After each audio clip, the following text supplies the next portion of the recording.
ভোটের মাঠে নারীদের হেনস্থার প্রতিবাদে বগুড়ার শেরপুরে বিক্ষোভ মিছিল করেছে জামায়াতে ইসলামীর মহিলা বিভাগ।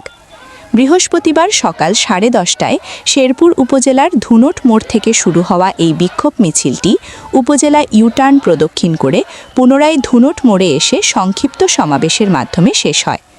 উপজেলা জামায়াতে ইসলামীর মহিলা বিভাগের উদ্যোগে আয়োজিত এই কর্মসূচিতে অংশ নেন নারী নেতৃকর্মীরা। সমাবেশে বক্তব্য রাখেন উপজেলা মহিলা বিভাগের দায়িত্বশীলা সুলতানা ইয়াসমিন। তিনি বলেন, ভয়ভীতি দেখিয়ে আমাদের থামানো যাবে না। নির্বাচনের 12 ফেব্রুয়ারি পর্যন্ত নারীদের, শিশুদের এবং সব ভোটারের নিরাপত্তা নিশ্চিত করতে হবে। তা না হলে আমরা আবারও রাজপথে নেমে শান্তিপূর্ণ প্রতিবাদ জানাব।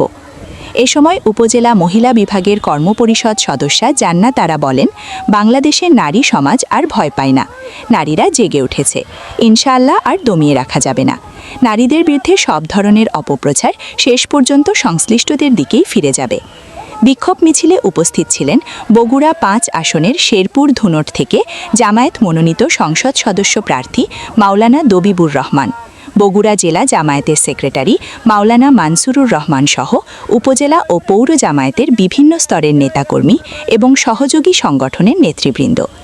ঢাকা 4 এবং টাঙ্গাইলের সাম্প্রতিক ঘটনার প্রতিবাদে দেশব্যাপী কর্মসূচির অংশ হিসেবে শেরপুরে এই বিক্ষোভ অনুষ্ঠিত হয়েছে।